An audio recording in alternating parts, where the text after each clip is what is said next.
الفاتحة.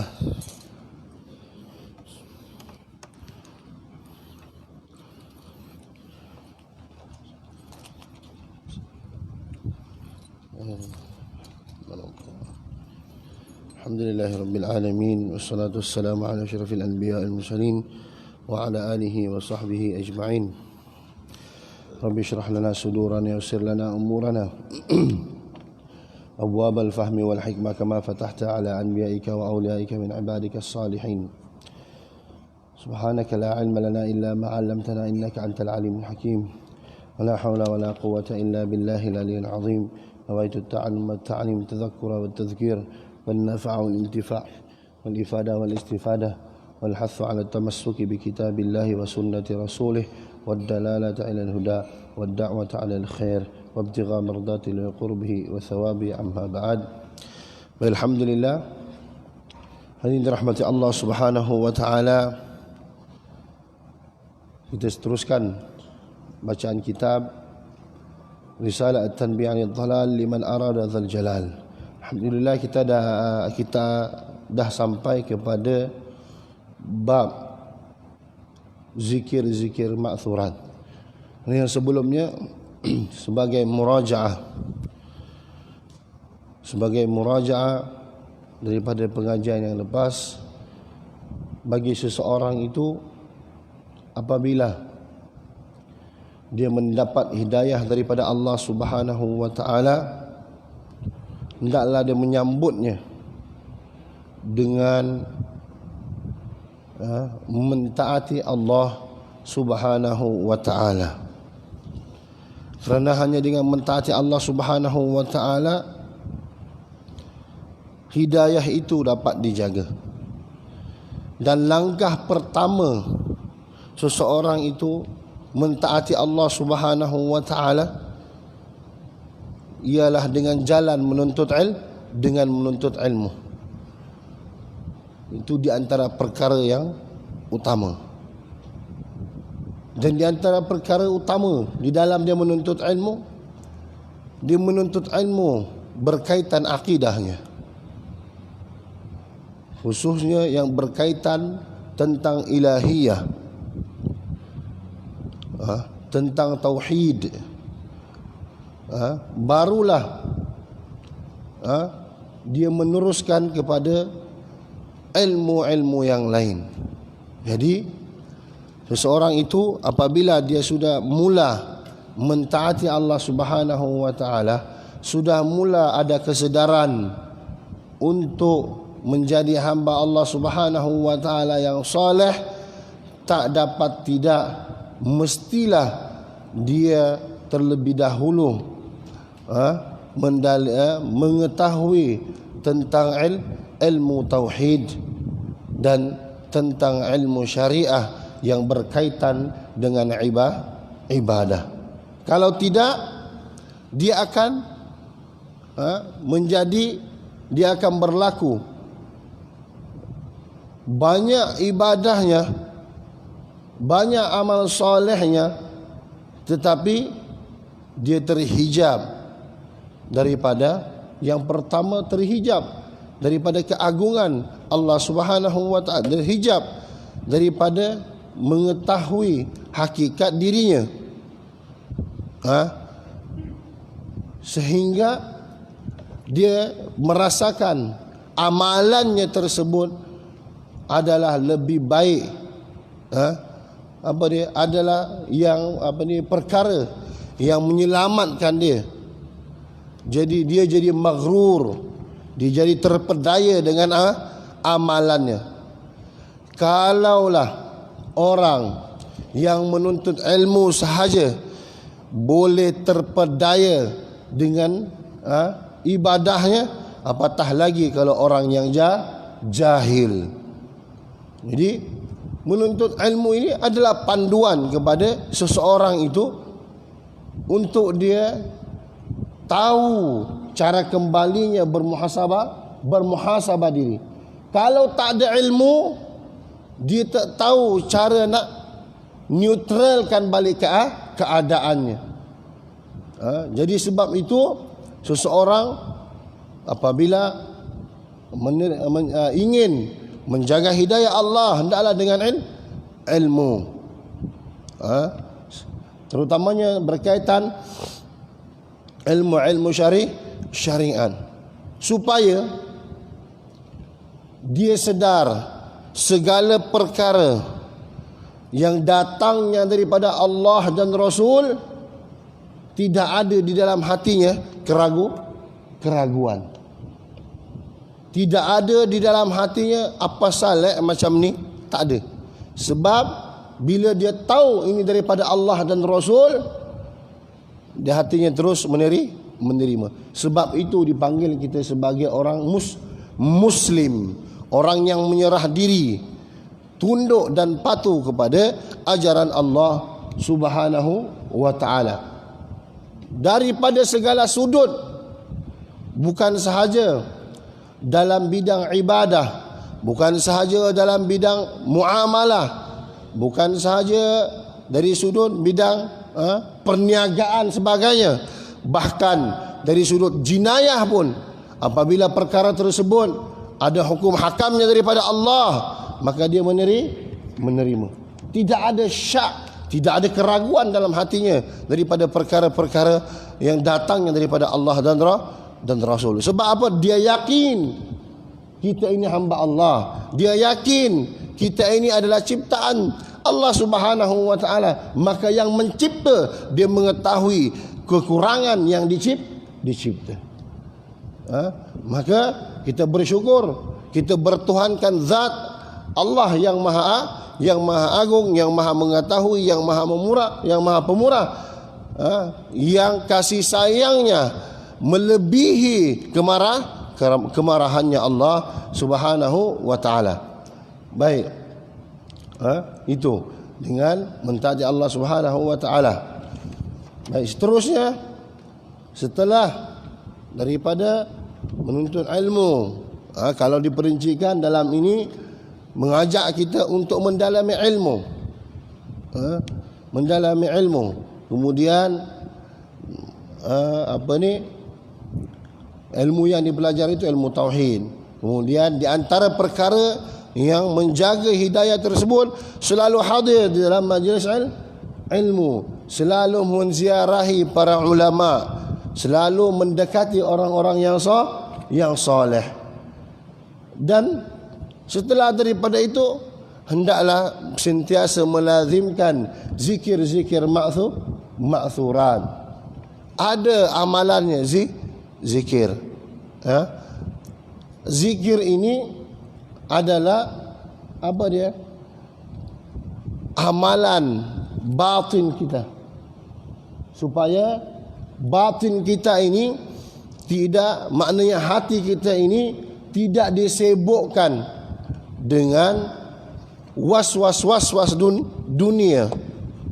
Kita tidak boleh mengelak daripada dunia, sebab kita hidup di dunia. Tetapi hati kita, para ulama, Rasul sallallahu alaihi wasallam mengajarkan kepada kita zikir-zikir untuk kita obat hati kita, untuk kita rawat iman kita. Sebab itu Nabi sallallahu alaihi wasallam menyatakan, jaddidu imanakum, perbaharuilah iman kamu, bikathrati la ilaha illallah, atau kama qala Nabi sallallahu. Dengan apa? Iaitu dengan memperbanyakkan la ilaha illallah. Jadi cara memperbaharui iman itu dengan memperbanyakkan zikir la ilaha illallah. Adakah cukup zikir la ilaha illallah sahaja? Cukup, tetapi dengan syarat solat tak tinggal, tidak berterusan dengan kemaksiatan, tidak terjerumus dengan perkara yang haram, tidak durhaka kepada mak ayah, tidak sombong, barulah ada peningkatan iman. Tetapi kalau bagi seseorang yang nak memperbanyakkan la ilaha illallah, dia meninggalkan perkara-perkara yang tadi, adakah ada faedah? Tetap ada faedah. Sebab apa? Nabi SAW mengatakan memperbaharui iman. Bila iman memperbaharui iman. Ini maknanya meningkatkan keimanan. Jadi insya-Allah kalau seseorang itu yakin dengan kalam Rasul sallallahu alaihi wasallam, la yantikuna anil hawa in huwa illa wahyun yuha, maka dia akan mendapat kesedaran. Kalau dia orang yang meninggalkan solat, maka dia akan solat. Kalau orang yang mencuri, dia akan bertaubat daripada mencuri. Kalau dia orang yang malas menuntut ilmu, malas datang ke masjid, dia akan berubah untuk dia datang ke masjid. Dia akan mula untuk menuntut ilmu. Kalau dia sebelumnya malas untuk bersedekah, bakhil untuk bersedekah, maka dengan dia selalu melazimkan la ilaha illallah, ada peningkatan iman, dia mula bersedekah. Jadi kita kena yakin dengan kalam Rasul sallallahu alaihi wasallam. Tetapi nak menjaga tersebut daripada peningkatan demi peningkatan iman, nak jaga perkara tersebut, dia tak boleh meninggalkan perkara-perkara yang diwajibkan oleh Allah Subhanahu wa taala. Sekali dia tinggalkan kewajipan daripada Allah Subhanahu wa taala, maka menunjukkan iman dia itu berkurang. Sebab apa? Al-imanu yazidu wa yanqus. Iman itu berkurang dan bertambah. Jadi guru kami mengatakan, bagi seseorang penuntut ilmu, imannya itu berkurangnya macam mana, bagi seseorang hamba Allah Subhanahu wa taala, iman mereka yang berkurang, jangan sampai meninggalkan perkara yang diwajibkan oleh Allah Subhanahu wa taala. Bila mula meninggalkan perkara yang diwajibkan oleh Allah Subhanahu wa taala, takut-takut kita ini terkeluar daripada rahmat Allah Subhanahu wa taala, wal a'yadzu billah, sehingga seseorang itu terjerumus kepada perkara-perkara syirik, terjerumus kepada perkara-perkara yang menyebabkan dia melanggar ataupun menyebabkan boleh berlakunya kekufuran kepada Allah Subhanahu wa taala. Jadi jangan sampai berkurang kat situ, jangan sampai meninggalkan perkara yang wajib. Baik. Zikir-zikir ma'suran. Ayyuhal akhal karim, wahai saudaraku yang mulia, akthiru minal istighfar. Fa inna Rasul sallallahu alaihi wasallam, maka dia kata, wahai saudaraku yang mulia, hendaklah oleh engkau memperbanyakkan daripada istighfar, iaitu meminta ampun daripada Allah Subhanahu wa taala.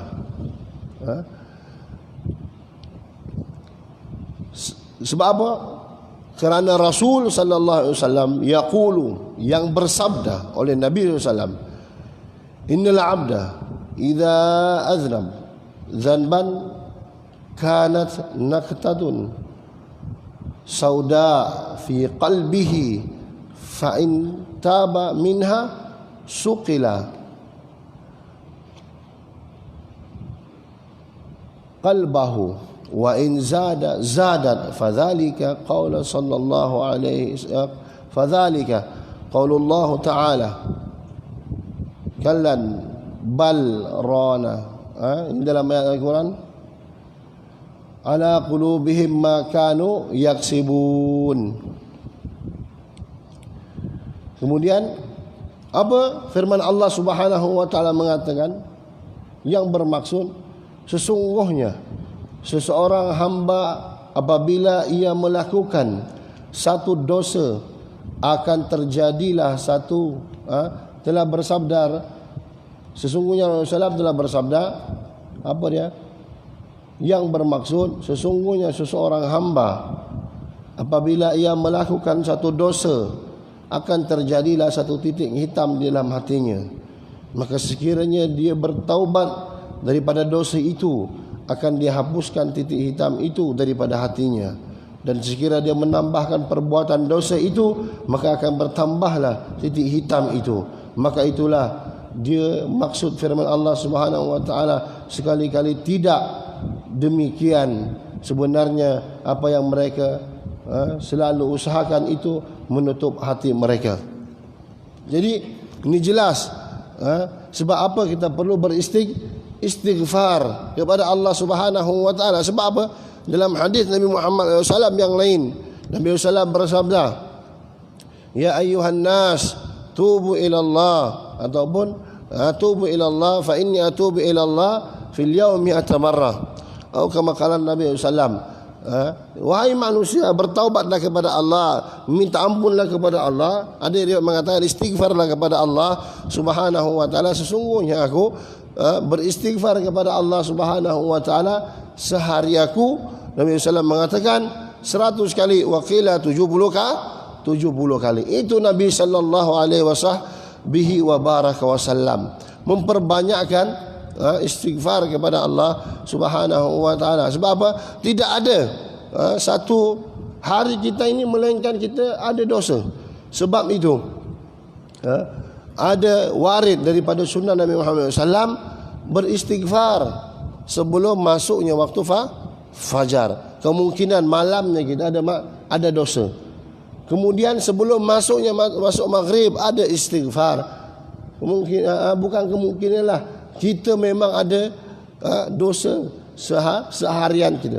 Jadi tidak terbenamnya matahari tidak timbul terbitnya matahari dalam keadaan kita sudah pun minta ampun kepada Allah Subhanahu wa taala, dan tidak terbenamnya matahari melainkan kita juga sudah minta ampun kepada Allah Subhanahu wa taala.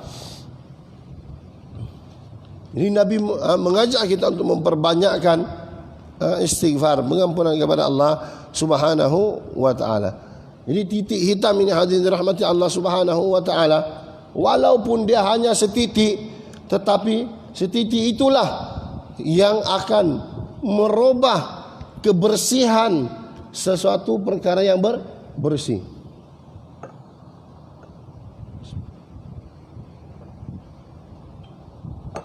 Sebagai contoh, kalau kita paparkan, bentangkan satu kain putih, kemudian di situ ada titisan hitam satu sahaja. Kalau kita bentangkan, kita tanya orang, apa yang engkau lihat daripada kain putih ini? Orang tak kata aku nampak kain putih. Kalau dibentangkan dia akan nampak, aku nampak titik hitam. Nampak tak? Kesan daripada titik hitam tersebut akan apa dia? Akan melihatkan sesuatu yang bersih itu ada kotornya. Sebab itu bersih ini dia sensitif dengan perkara yang kotor. Bila dia kotor, orang akan nampak terus kotor. Tak boleh bersih tersebut orang nampak bersih, mesti 100% bersih. Mesti bersih. Kalau kotor kalau kotor 100%, satu titik kebersihan orang tak nampak. Orang akan nampak kotor. Sebab itu kita diajarkan oleh Allah dan Rasul SAW untuk sentiasa bersangka baik. Sebab sangka baik kita ini adalah doa kepada mereka, dan doa juga kepada diri kita, dan yang terutamanya menyelamatkan diri kita. Sebab itu Allah SWT sendiri ingatkan kepada kita, berhati-hati daripada sangkaan-sangkaan, kerana sebahagian daripada sangkaan itu adalah perkara yang buruk. Jadi kita kena berhati-hati hadirin dirahmati Allah Subhanahu wa taala. Jadi titik hitam tersebut dia hilang macam mana? Dengan kita memperbanyakkan ibadah kepada Allah Subhanahu wa taala, dengan kita beristighfar kepada Allah Subhanahu wa taala. Baik.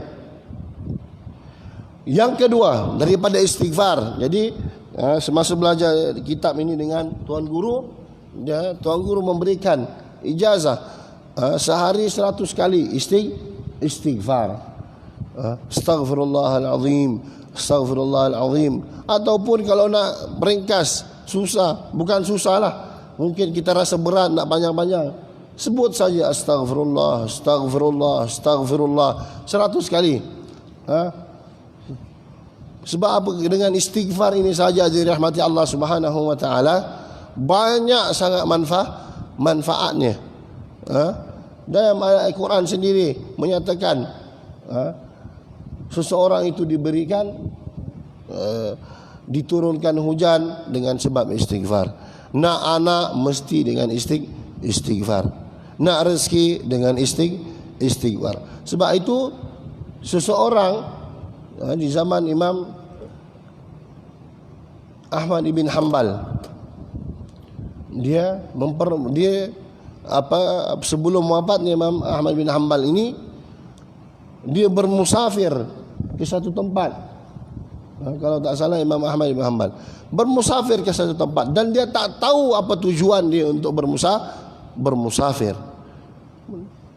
Kemudian sampai ke tempat tersebut, dia i'tikaf di masjid, tetapi orang masjid tak benarkan dia untuk i'tikaf di masjid. Sebab yang pertama, dia tak dikenal Imam Ahmad sebab dia bermusafir, safar daripada jauh.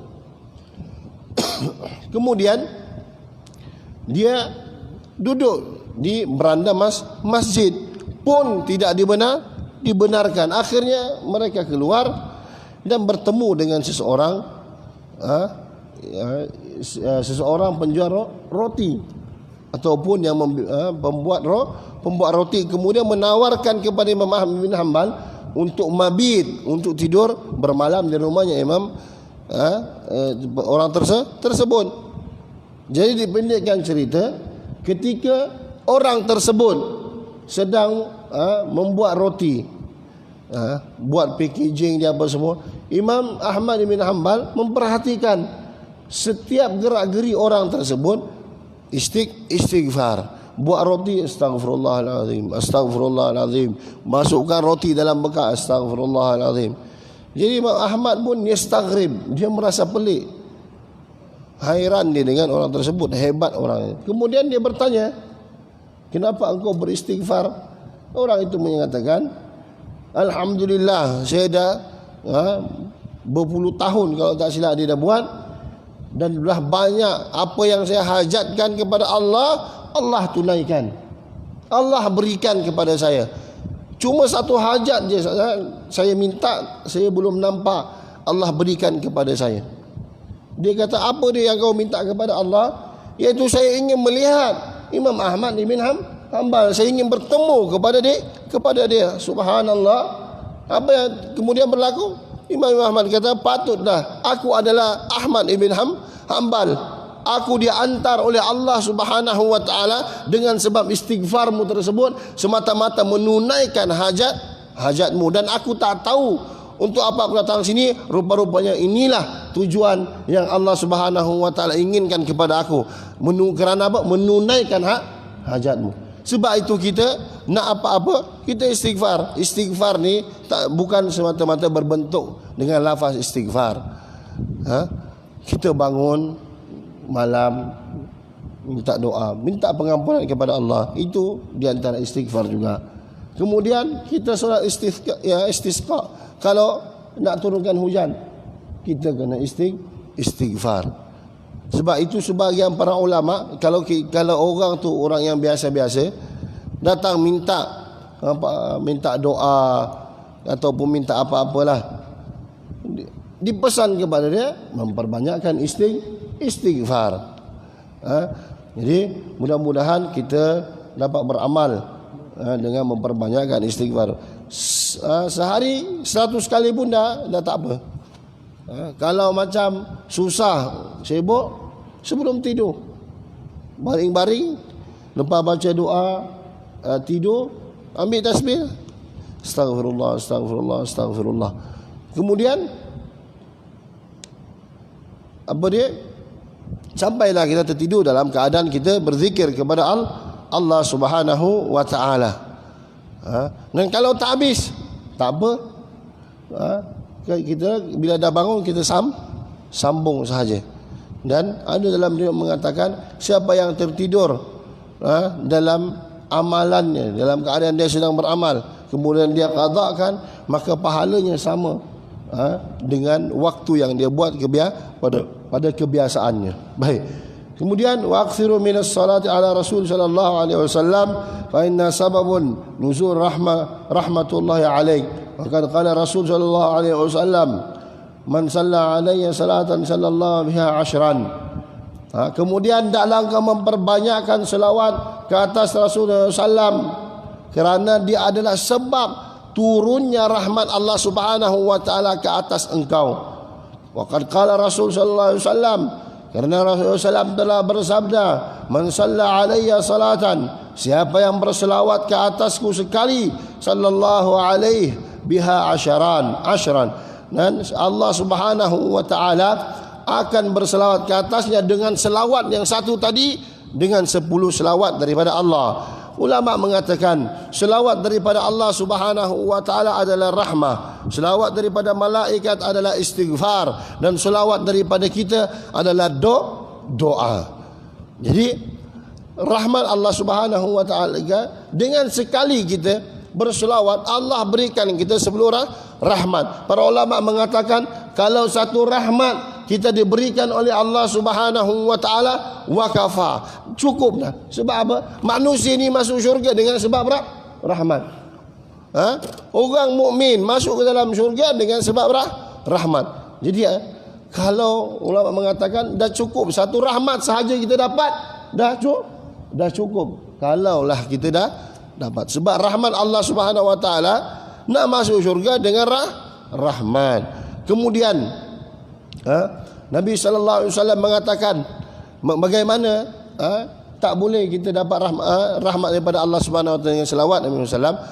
Perbuatan tersebut, selawat tersebut adalah Allah sendiri yang memberikan contoh kepada kita, dan selawat kita pun bukan daripada kita. Kita semua yang menyebut Allahumma salli ala Muhammad, Allah berselawat ke atas Muhammad, itu pun selawat daripada Allah. Tetapi kita mengikut Allah Subhanahu wa taala untuk berselawat. Kemudian apa selawat kita ni, apa yang Allah berikan kepada orang yang berselawat? Kenapa perlu banyak selawat? Wallazi yusalli alaikum wa malaikatuhu liyukhrijakum minadh dhulumati ilan nur.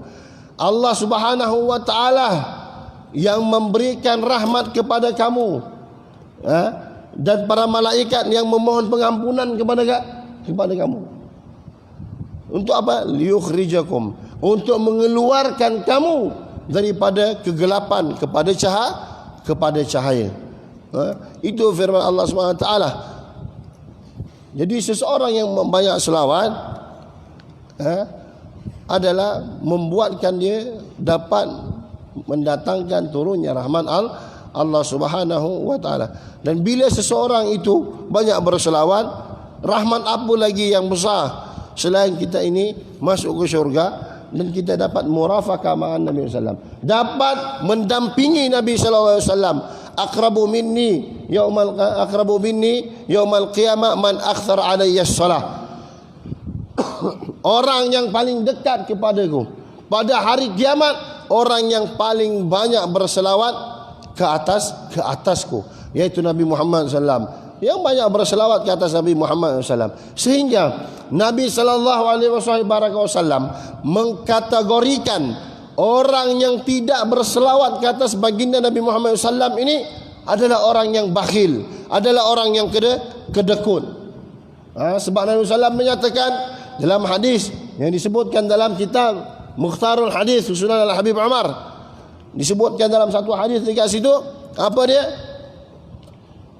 Al-bakhilu man dzukirtu indahu falam yusalli alaih. Orang yang kedekut ini, apabila disebut namaku di hadapannya, macam kita sekarang menyebut nama Rasulullah, kita berselawat. Jadi Nabi SAW mengatakan, apabila namaku disebut di hadapannya, dia tidak berselawat kepada aku.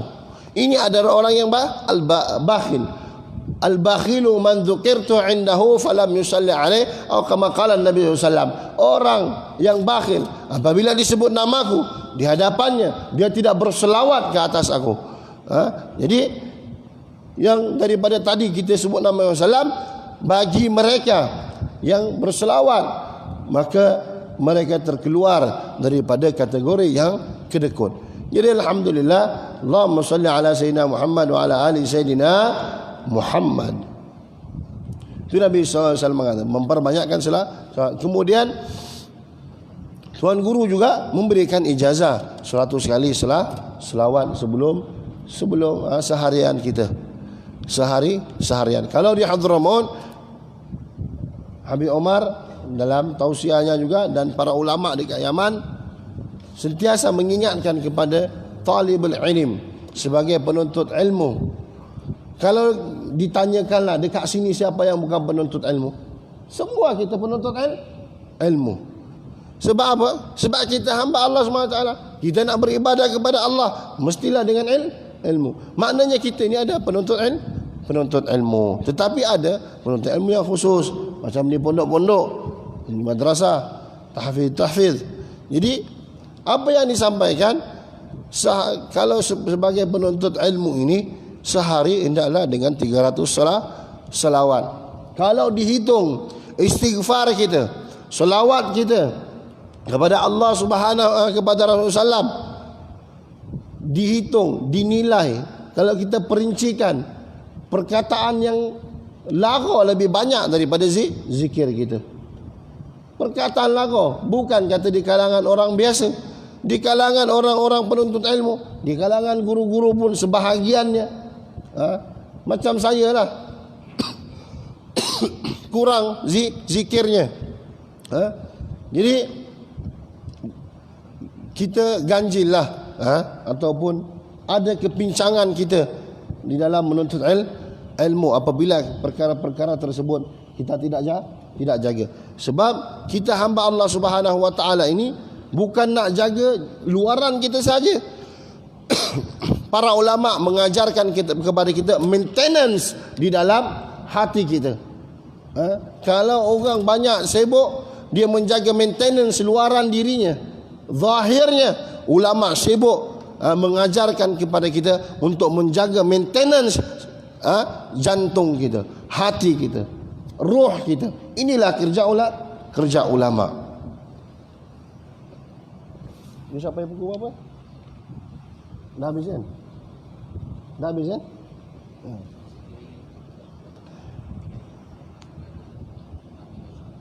Nah.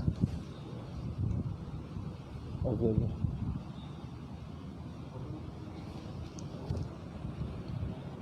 Baik.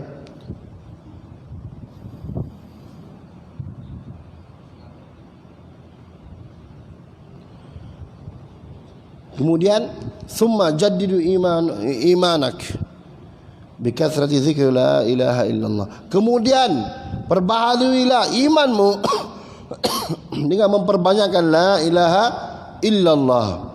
Fa inna Rasulullah sallam yaqulu jaddidu imanakum. Qila ya Rasulullah kaifa najaddidu imanana?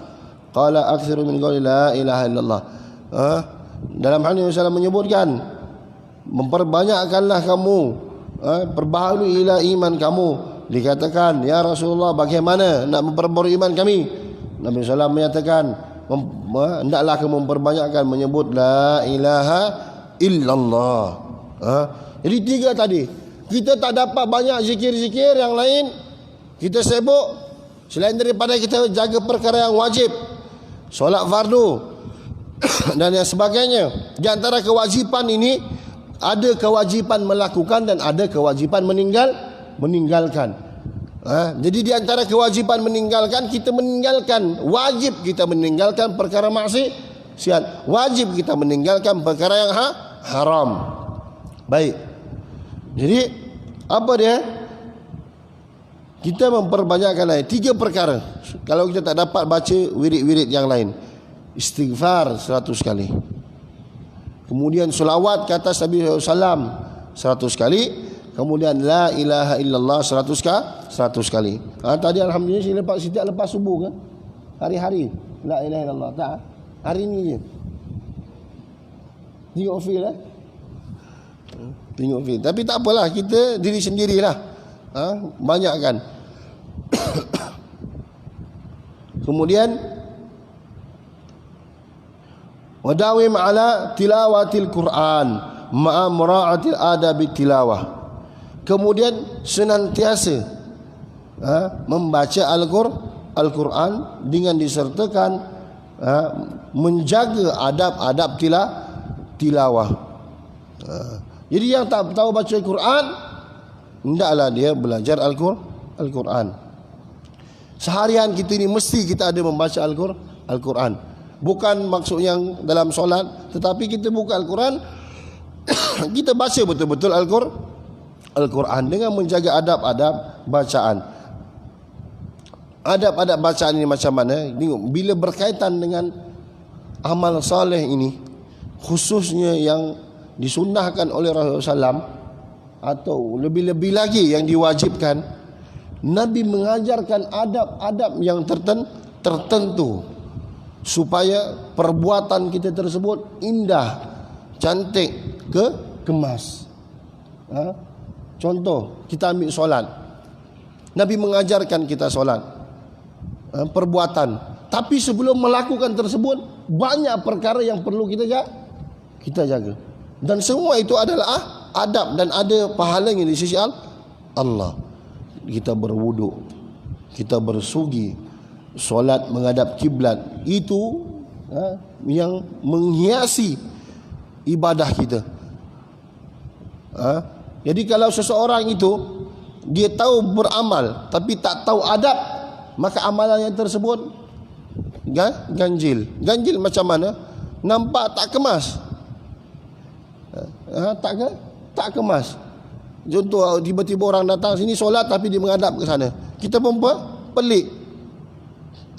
Begitu juga dengan Al-Quran. Jauh baca, cantik bacaannya, indah suaranya, tetapi baca Al-Quran tak ada adab, tak mengambil wuduk. Kemudian baca Quran, bercakap, sekejap baca kemudian bercerita pula, sekejap baca bercakap dengan kawan dia pula, tak ada adab. Kemudian biarkan Al-Quran terbuka, dia mendengar tapi dia berborak, bercerita. Sebab itu kita kalau masa khidmat dengan para habaib ni, kalau orang tu yang adalah orang kita ni, kalau khidmat,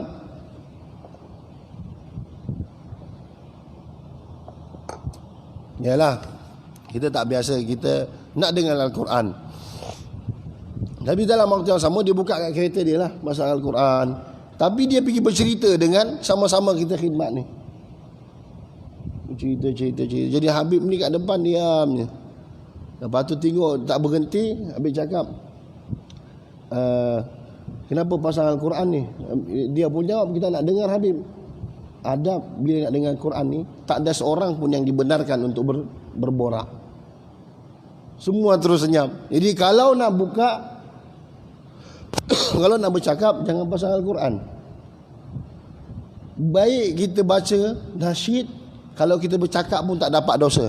Tapi Al-Quran bila kita buka, kita bercakap-cakap, kita dapat dosa. Kita biadab, kurang hajar dengan Al-Quran.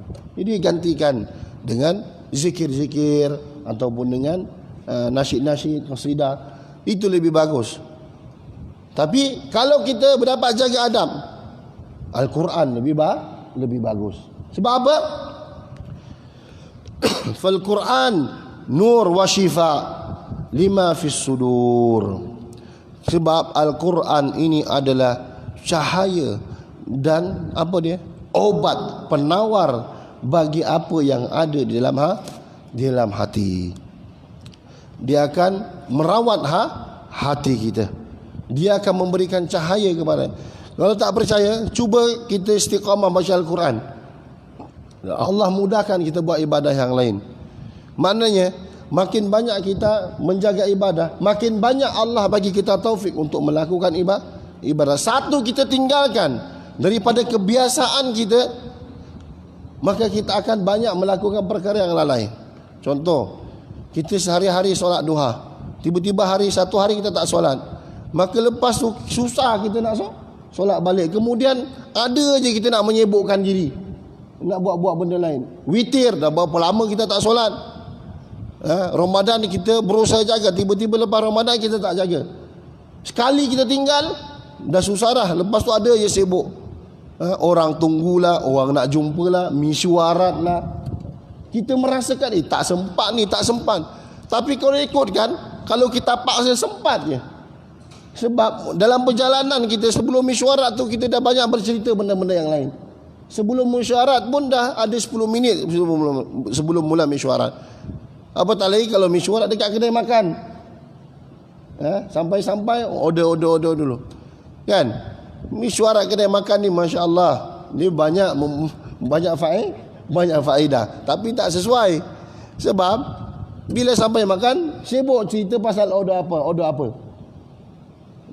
Kalau kita 20 orang, 10 orang, 40 minit dah habis masa untuk nak order, nak cerita. Kau nak makan apa, kau nak minum apa. Kalau kita nak sempatkan untuk witir, sempat lagi.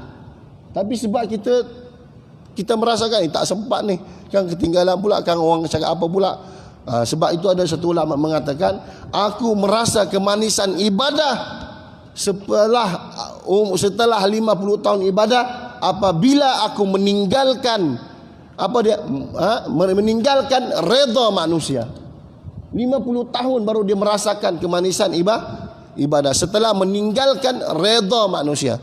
Maknanya kalau kita sebelumnya mengutamakan redha manusia daripada redha Allah, maka seseorang itu tidak akan mendapat kemanisan ibadah kecuali dia mengutamakan redha Allah Subhanahu wa taala.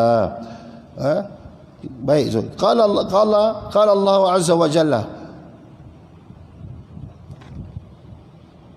qad ja'akum mau'izatan min rabbikum wa shifa lima fis sudur. Allah Subhanahu wa taala berfirman, sesungguhnya telah datang pelajaran dari Tuhanmu dan penyembuh bagi penyakit-penyakit yang berada di dalam dada. Itulah Al-Quran.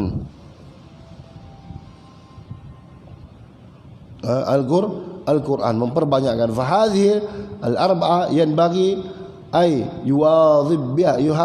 yuwadhibha kullu qasid ta'budan lillahi ta'ala azza wa jalla bima fiha min faida jasima fi islahil qalb wa tanwiru. Jadi kesemua 4 perkara ini adalah hendak berterusan dilakukan oleh setiap orang yang ingin menuju kepada Tuhannya sebagai pengabdian kepada Allah Subhanahu wa taala dan sebagai mengharapkan kebaikan dan terkandung di dalamnya dari faedah yang sangat besar pada memperbaiki hati dan mempercahayakannya. Jadi ada 4 perkara. Kita tak banyak buat ibadah yang lain, tak banyak. Ini adalah asas. Kalau yang sini ni tak boleh dah buat yang benda ni. Ini semua dah wali-wali Allah yang dekat ke masjid ni. Mau tak wali hari-hari datang ke masjid. 40 hari je orang datang solat subuh ke masjid secara berjamaah. Apa yang Allah nak bagi? Macam-macam Allah nak boleh bagi. Terselamat daripada api neraka 40 hari datang solat subuh secara berjemaah. Kemudian 41 hari sahaja dia datang solat subuh secara berjemaah. Nabi SAW mengatakan seolah-olah dia beribadah sepanjang malam. Bayangkan kalau dah 20 tahun kat sini solat subuh, mau kita tak kata wali, insya-Allah wali Allah Subhanahu wa taala. Hebat yang datang. Jadi maknanya ini adalah untuk orang yang asas, yang baru nak datang masjid. Yang macam ni, kalau macam ni tak ada dah. Kalau macam orang-orang depan saya ni insya-Allah wali-wali Allah lah. Jadi biarlah kita jadi contoh kepada orang yang di luar sana, orang yang tak dapat datang ke masjid dengan akhlak kita. Dengan akhlak. Kalau kita jenis orang yang susah bercakap baik, tunjukkan je dengan akhlak. Sebab lebih baik kita tunjuk akhlak, tunjuk contoh daripada kita bercakap. Sebab kalau kita bercakap orang sakit hati. Baik kita tunjuk je. Kita tunjukkan akhlak. Jadi wallahu alam. Jadi saya minta maaf atas kekurangan dari penyampaian saya. Mudah-mudahan yang baik itu daripada Allah Subhanahu wa taala, yang sempurna daripada Allah Subhanahu wa taala, yang kurang dan yang tidak baik itu adalah daripada kelemahan kita sendiri. Namun bagaimanapun kita berharap kepada Allah Subhanahu wa taala dengan zat yang Maha Pemurah. Allah Subhanahu wa taala menerima kekurangan kita dan memberikan kita pahala dan kebaikan yang banyak dan sempurna di sisi Allah Subhanahu wa taala. Wallahu a'lam. Subhanakallahumma wa hamdika asyhadu an la ilaha illa anta astaghfiruka wa atubu ilaik. Bismillahirrahmanirrahim. Wal 'asr innal insana lafi khusr illa alladhina amanu wa 'amilus shalihat wa tawassaw bil haqqi wa tawassaw bis sabr. Alhamdulillahirabbil alamin. Jadi selamat menyambut tahun baru Hijriah 1442. Mudah-mudahan hijrah kali ini kita lebih baik daripada sebelumnya. Amin ya rabbal alamin. Jangan lupa 10 Asyura nanti ada perkara-perkara yang disunahkan. Di antaranya kita berpuasa. Kemudian kita man wassa ala iyalih fi yaumi Asyura wassa'allahu alaih fi sanati kulliha. Siapa yang dalam riwayat Imam Tabarani dan Baihaqi, siapa yang memperbanyakkan belanjanya pada hari Asyura untuk keluarganya, maka Allah Subhanahu wa taala akan berikan dia setahun penuh tersebut perbelanjaan yang lebih. Jadi insya-Allah ambil sunnah tersebut, kemudian berpuasa, kemudian bersedekah, kemudian menyantuni anak yatim hari Asyura, ziarah orang sakit, ziarah ulama, bersuci, mandi-mandi, potong kuku, bersih-bersih, cantik-cantik pada hari Asyura tersebut. Itu perkara-perkara yang dia dianjurkan. Wallahu a'lam.